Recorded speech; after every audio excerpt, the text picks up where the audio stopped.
Z nami je pa tudi predstojnica oddelka za bibliotekarstvo, informacijsko znanost in knjigarstvo na Filozofski fakulteti, dr. Tanja Marčon-Kariš. Njeno predavanje bo prikazalo knjižnice in njihovo delo iz druge perspektive, to je iz vidika uporabnikov oziroma še bolj specifično, kako študentje uporabljajo knjižnice. Tanja, prosim. Hvala, se slišimo? Se slišimo in vidimo predstavitev in vidimo tebe. Super. Koliko časa mi daste? Kolikor si ga boš vzela. V redu, hvala. Torej, v bistvu ta moja predstavitev danes je v bistvu predstavitev rezultatov enih 2 raziskav, ki smo jih delali v bistvu v sodelovanju s študenti pri predmetu Uvod v znanstveno delo. To je v 1. letniku, v bistvu študenti, ki so ravnokar prišli iz srednje šole, se pri predmetu Uvod v znanstveno delo spoznavajo z nekimi pravili strokovnega znanstvenega pisanja in tudi z nekimi osnovnimi metodami. In nekako smo ugotovili, da najlažje jim je stvari predstaviti skozi neke konkretne stvari, ki jih delamo. In torej danes bi predstavila v bistvu 2 raziskavici oziroma predvsem rezultate raziskav, ker mislim, da je ravno to tisto, kar knjižnice najbolj zanima. Prva je potekala decembra 2021, tukaj smo vzeli študente kot uporabnike splošnih knjižnic. Ta raziskava je pravzaprav potekala v sodelovanju z Mestno knjižnico Ljubljana. Smo se malo dobili na enem sestanku, pogovorili, kakšna tema bi jih zanimala. Potem so pa sodelovali tudi pri reviziji vprašalnika, tako da smo res lahko nekako zajeli tiste vsebine, ki tudi recimo v praksi ljudi zanimajo, ne samo, ker se mogoče nam zdijo zanimiva. No, ta druga raziskava je bila pa torej v letošnjem študijskem letu narejena, decembra 2022. Tukaj smo se pa v bistvu osredotočili pa na poznavanje in uporabo visokošolskih knjižnic med študenti 1. letnikov. Se pravi, nekaj, s čimer bi se v bistvu študenti dosti poistovetili lahko in hkrati s tem tudi spoznavajo nekaj več o knjižnicah, pa nekaj več o uporabnikih in tako ena taka, se mi zdi, zanimiv začetek, no, ker to je v 1. semestru, torej od oktobra do januarja ta predmet poteka. Kot lahko vidite, pri obeh raziskavah smo dobili kar relativno velik vzorec. Zdaj tukaj smo pri obeh raziskavah tudi prosili določene knjižnice, če nam pomagajo deliti to raziskavo, anketo, no. Seveda so pa tudi študenti sami, študenti v 1. letniku, ki jih je recimo nekje 38 do 40, sami delili po svojih kanalih to anketo. Torej v prvi raziskavi 2021, to je bilo v bistvu še tako malo zaznamovano s korono, je bila naša populacija, se pravi, koga smo želeli nekako, značilnosti, katere populacije smo želeli ugotavljati, so bili študenti vseh visokošolskih zavodov v Sloveniji, se pravi, nismo se osredotočili ali pa omejili samo na Ljubljano, ker smo vedeli, da študenti pravzaprav prihajajo od vseh koncev in smo pač dopustili, da od koderkoli pač so študenti, da nas zanima, kako pač uporabljajo svoje splošne knjižnice. Vzorec je bil priložnostni in velja tukaj povedati, da zaradi načina deljenja te ankete je bil večji del študentov, mislim, nekako malo neproporcionalen vzorec, v smislu, da smo imeli več študentov 1. letnikov, ki so odgovarjali na to anketo. V drugi raziskavi, torej je bila naša populacija, so bili bruci, študenti 1. letnikov, spet vseh visokošolskih zavodov v Sloveniji. Vzorec je bil torej priložnostni, spet pa nismo dobili ravno zelo reprezentativnega vzorca, ker smo dobili nekako večji delež študentov Filozofske fakultete. To je razlog, zaradi katerega v bistvu pri obeh raziskavah jaz ne bi želela preveč posploševati rezultatov kljub dosti velikemu vzorcu, ampak se mi pa zdi, da rezultati so pa kar zanimivi, verjetno zanimivi tako za splošne kot za visokošolske knjižnice. Pa če kar začnem s to prvo raziskavo, večino prosojnic imam za to prvo raziskavo, ker sem gotovila, da 2 raziskave po rezultatu ne bo šlo v 20 minutah predstaviti.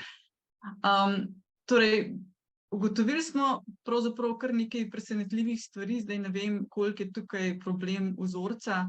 In o takih stvarih se v bistvu študenti tudi pogovarjamo. Se pogovarjamo o tem, koliko je zdaj zaverjeti tem rezultatom, koliko je pa tukaj bila težava nekega vzorca, da smo dobili take rezultate. Ampak recimo na vzorcu, torej, kot smo že rekli, 980, torej skoraj 1000, jih je 80% odgovorili, da so v preteklem letu uporabljali ali pa obiskali, sprav uporabljali storitve ali pa obiskali splošno knjižnico.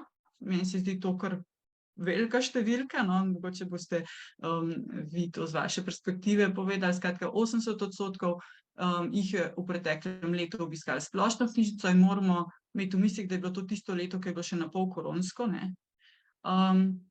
Od tega vidimo, da jih je v bistvu 63%, ne od teh, ampak od vseh teh, ki so odgovarjali, jih je bilo 63% takih, ki so jo obiskali v domačem kraju ali pa v njegovi bližnji okolici, in 39% jih je obiskali splošno knjižnico v mestu, kjer študira. Zanimivo, mogoče, da je v bistvu pravzaprav v preteklem letu manjši delež študentov obiskali visokošolske knjižnice, približno 60% od vseh anketiranih. Od tega, oziroma od vseh študentov, ki so odgovarjali, jih je 51% obiskali visokošolske knjižnice v okviru svoje fakultete, 23% jih je pa obiskali NUK, UKM, CTK, skratka, malo smo to ločili. Samo 9% anketiranih pa ni obiskali nobene, ne splošne, ne visokošolske knjižnice. Zdaj vidite, da se vam te procenti ne seštejejo raven čisto zaradi tega, ker seveda nekateri so vključili 4 kategorije, nekateri pa 1, nekateri pa seveda nobene. Tiste, ki niso v preteklem letu uporabljali splošne knjižnice, smo spraševali, kakšni so bili razlogi za neuporabo splošne knjižnice, in nekako iz tega se mi zdi, da lahko vidimo, da tisti, ki ne uporabljajo splošne knjižnice, je pravzaprav tudi nimajo namena in interesa uporabljati. In zelo, se pravi, nimajo interesa, vse potrebno mi nudijo visokošolske, pomanjkanje časa, ampak vidite, da tukaj v bistvu, skratka, članarina pravzaprav niti ni tak, bom rekla, velik faktor v tem, da bi bil zelo odločujoč pri tem, da se odločijo pač, da ne bojo uporabljali splošne knjižnice.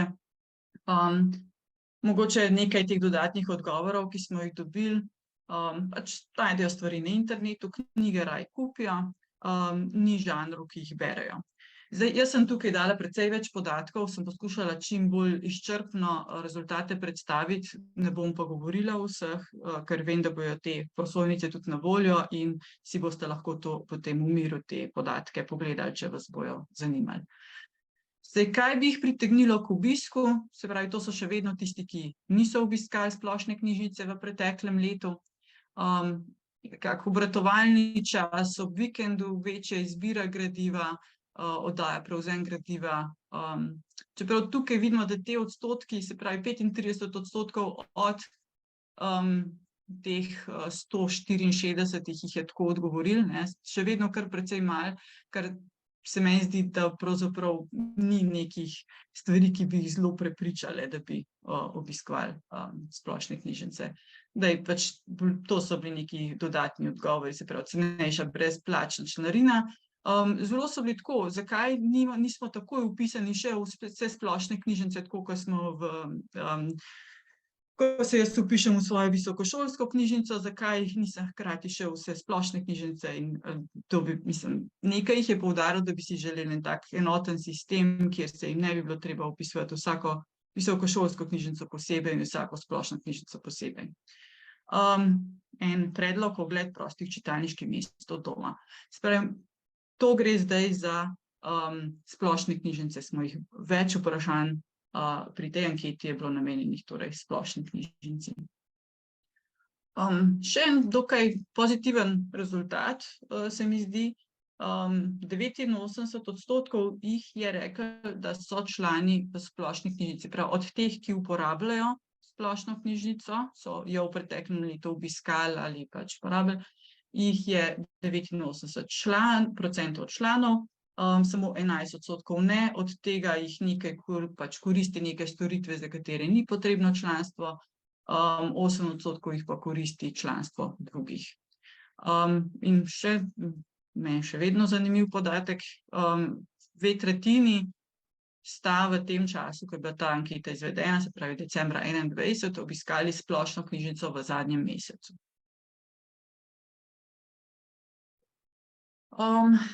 Potem tukaj smo jih malo spraševali o fizičnih storitvah v splošni knjižnici, ki jih uporabljajo, ali pa ki jih želijo, nameravajo uporabljati, ali pa ki jih ne potrebujejo.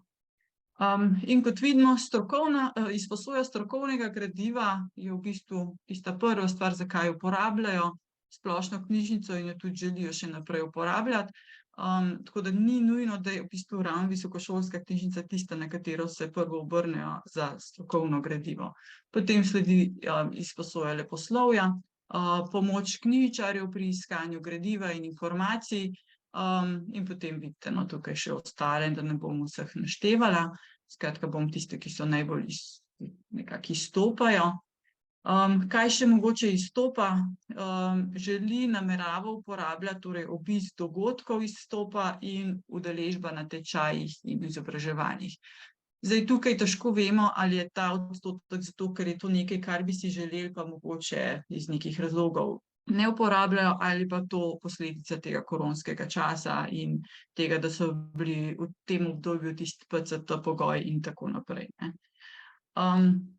Zdaj, kaj so še rekli, da bi si želeli, ali pa da jim je pomembno v knjižnici WC, oziroma da jo uporabljajo, da grejo na WC, za sprostitev, da se grejo malo sprehoditi po knjižnici, ker jim to predstavlja sprostitev, da pogledajo novosti in da pač takrat, kadar čakajo na nek prevoz, in uporabljajo jih tudi za neke sestanke, recimo če nekdo lektorira ali pa nekaj drugega, v bistvu uporabljajo splošno knjižnico, nekateri, no, manjšina, ampak bilo je zanimivo videti ta odgovor, tudi kot nek prostor za, ne samo za študij, ampak tudi za neke poslovne sestanke.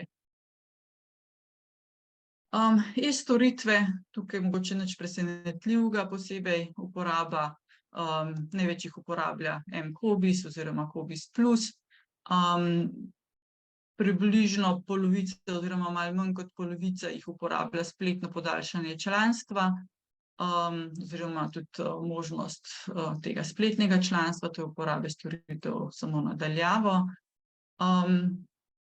Manj, recimo tam 20–25%, četrtina izposoja e-knjižničnega gradiva, pa precej manj vidimo tudi nekih e-dogodkov, dostopa do podatkovnih zbirk, in dostopa do pretočnih video vsebin, je pa to nekaj, kjer pa mogoče bi si pa želeli ali pa nameravali uporabljati.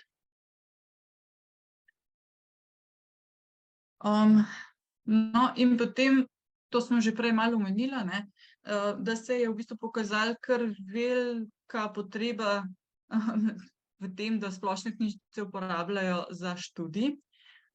In sicer 71% jih je odgovorilo pogosto ali občasno uporabljajo za študij, 18% redko in samo 11% nikoli. Seveda, to so vsa vprašanja, ki so jih dobili tisti, ki dejansko so uporabljali splošno knjižnico v preteklem letu, zato so tudi tukaj te številke nekoliko nižje. Največ torej si jih izposoja strokovno gradivo, potem prosi za pomoč knjižničarje, uporablja prostor za branje in študij in si tudi izposoja leposlovje. Zdaj pa napišem leposlovje za potrebe študija, to verjetno gre mogoče za kakšne bolj jezikoslovce, ki potrebujejo tudi leposlovje za svoj študij. Malo pa morda je tukaj tudi povezano s tem, da imamo malo več prvih letnikov, ki so bili v preteklem letu pravzaprav še dijaki 4. letnika in so lahko uporabljali splošno knjižnico tudi za ta namen. Zakaj uporaba splošne namesto visokošolske, smo jih vprašali, ne, tisti, ki so rekli, da jo uporabljajo tudi za nekak namen študija, ker jo tako ali tako obiskujejo, ker je njena lokacija bolj prikladna, ker ima gradivo, ki ga potrebujem, se v njej lažje znajdem. Recimo, to so nekako najbolj pogosti odgovori tukaj. Nekateri so potem pod drugo dodali še nekaj svojih dodatnih odgovorov, kot so, da ima splošna knjižnica precej več prostora kot njihova visokošolska knjižnica, da ima pogosto več prostih izvodov nekega študijskega gradiva, ki ga potrebujejo, ki jih na visokošolski knjižnici ni. Ker ima daljši delovni čas, zelo so komentirali te delovne čase, da se knjižnice nekatere zaprejo že ob 3 popoldne, kar je njim pač neuporabno potem. In zanimiv komentar je bil tudi, zato ker ni potem potrebno nositi vseh teh knjig domov iz Ljubljane, ko pač potujejo za vikend domov. Ne vem, koliko je to pomembno, ampak mogoče samo še kot informacija. 30% teh, ki so obiskali splošno knjižnico, jih dejansko tudi sledi na družabnih omrežjih, največ torej na Facebooku, približno tretjina, Instagram in nekaj malega tudi kakšni YouTube posnetke pogledajo. 70% jih torej ne sledi splošni knjižnici na družbenih omrežjih, ker jih v bistvu ne zanimajo tovrstne vsebine, tako da takih verjetno se tako ne da nekako privabiti.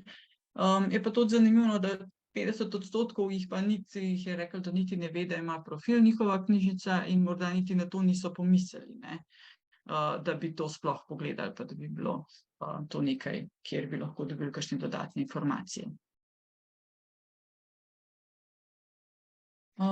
V zadnjem delu ankete nas je pa tudi zanimalo, kako doživljajo splošno knjižnico. In tukaj mislim, da so ti rezultati v bistvu zelo lepi. Se pravi, tisto knjižnico, ki jo najpogosteje uporabljajo, tukaj smo imeli kar precej debat s študenti, kako zdaj oblikovati vprašanje, ali kar na splošno knjižnico, ali tisto, kjer jo večkrat uporabljajo, tisto pač nekateri dejansko uporabljajo in splošno knjižnico v svojem domačem kraju in splošno knjižnico v kraju, kjer študirajo. Tako da smo se odločili za tisto, ki jo najpogosteje uporabljajo, in vidimo, da so v bistvu tukaj izbrali zelo take pozitivne pridevnike in pravzaprav zelo malo nekih negativnih pridevnikov, tako da jo vidijo kot prijetno, urejeno, dostopno, koristno, svetlo. Kaj mi je še pomembno pri splošnih knjižnicah? Pač vidimo najbolj ta ponudba gradiva, se pravi, da ima tako gradivo, ki jih zanima, ki ga potrebujejo, ali za prosti čas ali pa za delo. Delovni čas knjižnice jim je zelo pomemben in na 3. mestu prijaznost, pomoč knjižničarjev. Kaj jih moti? Premalo literature v angleščini, premalo kakovostne literature, založenost gradiva, premalo obveščanja o storitvah, ki so na voljo, recimo je bil en izmed komentarjev, in zelo veliko komentarjev je bilo povezanih z odnosom knjižničarjev, v tem smislu, da se včasih počutijo odveč, da jih motijo glasni pogovori knjižničarjev, da jim ni všeč, če jih ne pozdravijo, če niso prijazni do njih, če jim je odveč svetovanje za branje. Tako da to je bilo tako zelo izstopalo pri teh, seveda to so bili odprti odgovori, ampak se je kar večkrat pojavil ta nek pogled na knjižničarja in koliko je v bistvu vidno pomemben tudi dejansko odnos knjižničarja pri tem, kaj jih bo privlačilo v tem primeru splošno knjižnico. Spremembe, ki bi pripomogle pogostejši uporabi, torej teh, ki jo že uporabljajo, izbira gradiva, oddaja, prevzem gradiva, to se je marsikaj že zgodilo, vikendi kot obratovalni čas, se vemo pa, da to nikoli nismo ziher, ali to potem dejansko uporabijo ali ne. Tako da ne bom predolga, bom šla zdaj na hitrico samo še na ključne ugotovitve tiste druge raziskave, kjer smo pa pogledali bruce in visokošolske knjižnice in njihovo uporabo visokošolskih knjižnic. Tukaj je bilo pa zanimivo, da smo že v štartu ugotovili, da veliko študentov prvih letnikov sploh pravzaprav ne ve, kaj je visokošolska knjižnica, da ne poznajo njene opredelitve, da to ni samoumevno, ko jih mi vprašamo, kaj je visokošolska knjižnica, da to dejansko vejo. To smo že ugotovili študenti, ki smo se pogovarjali o tej anketi. In zato smo na začetek te ankete dali eno čist osnovno opredelitev visokošolske knjižnice in 43% jih je reklo, da delno ali pa sploh ne pozna ali pa ni vedel tega o visokošolski knjižnici, se pravi, komu je namenjena in kje se nahaja in tako. Večini je bila od začetku študijskega leta predstavljena knjižnica, večinoma pač na fakulteti, večini je bila bolj na splošno predstavljena, sicer informativno, ampak ne zelo informativno. 2/3 sta se jih do decembra že vpisali v knjižnico na svoji fakulteti, od tega torej 2/3 fizično in 1/3 pač preko spleta. 72% jih je obiskalo prostore knjižnice na fakulteti, večina z namenom dejanske izposoje gradiva, nekaj pa tudi za študij, za pomoč pri iskanju gradiva. Večina jih nekako kar zna iskati gradivo prek aplikacije Cobiss, nekaj manj pa jih je, torej dobra tretjina jih je dostopalo do e-virov preko svoje te identitete in dostopali do spletne strani knjižnice. In še zadnja, mislim, da predzadnji slajd, vidijo kot pomembno za študij. V povprečju so zadovoljni s knjižnico, najbolj z lokacijo in knjižničarji, se pravi za visokošolsko knjižnico na fakulteti. Razlogi za pogostejši obisk pa so dober prostor za študij in prijaznost knjižničarjev. Se pravi, to bi jih prepričali, da večkrat pridejo v visokošolsko knjižnico, potem pa sledijo ambient, kakovost zbirk. Želijo si, da bi bili dejansko deležni bolj podrobne predstavitve dela in delovanja visokošolskih knjižnic. In zdaj, če na hitro povem 3 ključne zaključke obeh teh raziskav. Prva, knjižničarji imajo še vedno eno tako dosti ključno vlogo pri pozitivni uporabniški izkušnji. Drugo, splošne knjižnice so za študente zelo pomembne tudi za potrebe študija. In tretja se mi pa zdi, da je tukaj se pokazalo kar nekaj priložnosti za visokošolske knjižnice, kje bi se vse dalo še nekako nasloviti stvari. Hvala, upam, da nisem bila predolga.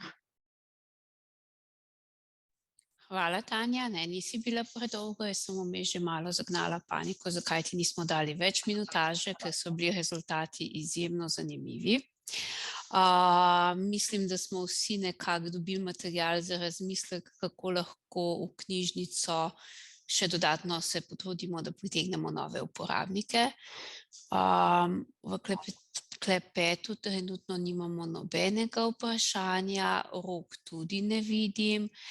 Boš pa verjetno vesela, če te kdo naknadno kontaktira in te poprosi za kakšno dodatno informacijo. Še kje bojo rezultati objavljeni? Fino bi bilo, da bi bili ti rezultati objavljeni, se strinjam in upam, da jih uspemo objaviti, da bomo poleti pridni.